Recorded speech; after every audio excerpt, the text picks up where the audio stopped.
Dans Maze Racers, le but du jeu est de construire le labyrinthe le plus astucieux, le plus rapidement possible, pour ensuite l'échanger avec celui de son adversaire et débuter la course. En utilisant une bille, comme celle-ci, une bille rouge, le joueur ou l'équipe qui réussit à parcourir le labyrinthe le premier gagne la manche. Après avoir remporté 2 manches sur 3, une équipe ou un joueur est déclaré vainqueur. Pour ce qui est de la mise en place du jeu, chaque joueur ou équipe va recevoir un plateau de jeu divisé en 4 cadrans. On ne les voit peut-être pas, mais ils sont divisés en 4, donc 1, 2, 3, 4.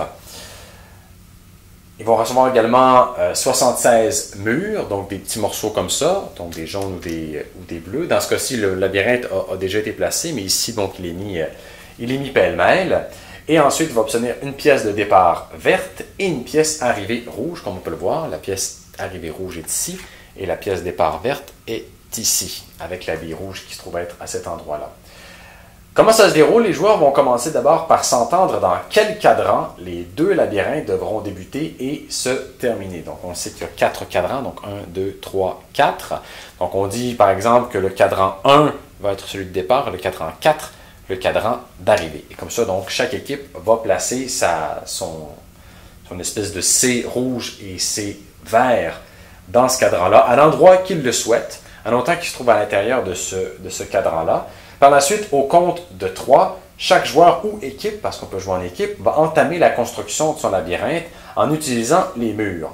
On active donc le sablier de cette façon-là. Non, pas tout de suite. On active le sablier, ça va arriver plus tard. Donc, on se lance. Et donc, dès qu'un joueur va avoir placé le labyrinthe à sa satisfaction, il va dire « prêt à courser » et va ensuite tourner le sablier. Et donc, ensuite, l'équipe adverse ou le joueur adverse va avoir 1 minute pour terminer son labyrinthe. Pendant la confection du labyrinthe, on peut utiliser ces petits cylindres de bois-là. Alors, on peut le passer à travers le labyrinthe pour s'assurer que les espaces sont suffisants pour les billes. Parce qu'il faut comprendre que lorsqu'on va tenter de résoudre les labyrinthes, si on se rend compte que la bille ne peut traverser un passage ou un endroit, eh bien, l'équipe va être automatiquement éliminée. Donc, c'est très important de vérifier d'abord et avant tout, avant de dire qu'on est prêt à courser, que notre labyrinthe est efficace et empruntable, dans le sens qu'on peut se promener à travers ce dernier sans que la bille reste coincée. Parce que si la bille reste coincée, on perd automatiquement. Donc, c'est important de vérifier tout ça d'abord et avant tout.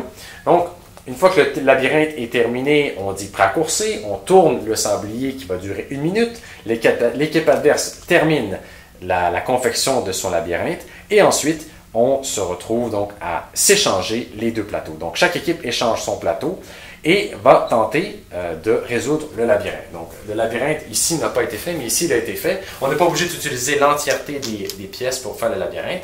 Et donc, avec l'équilibre, on va se déplacer avec la bille à travers le labyrinthe et donc il faut se rendre à l'autre bout. Alors, on voit ici ça bloquait à cet endroit-là. C'est pas grave parce qu'il y a d'autres issues. Ah, mais là on voit ici la bille est coincée. Donc officiellement ça aurait été une défaite, quoique il y a une autre issue. Donc on peut passer par ici pour tenter. Alors on voit ici ça ne marche pas. Donc là cette équipe ici aurait perdu. Pour le bien de la cause, on va se déplacer comme ça et on va continuer le labyrinthe et on tente de le résoudre le plus rapidement possible. Et donc la première équipe qui résout le labyrinthe adverse, on voit encore ici que ça va être bloqué.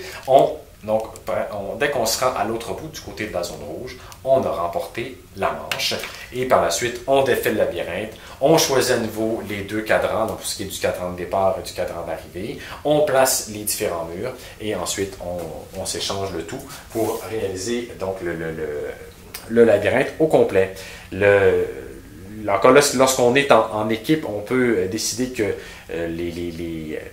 le labyrinthe est partagé de l'un à l'autre, dans le sens que chaque joueur d'une équipe doit traverser le labyrinthe de ses adversaires dans une direction. Donc, puisque par exemple, on est 3 ou 4 dans l'équipe, chaque joueur devra réaliser aller ou retour le labyrinthe. Comme par exemple, le premier joueur passe du rouge au vert, le joueur suivant doit passer du rouge au vert et ensuite du vert au rouge et vice-versa jusqu'à temps que l'entièreté de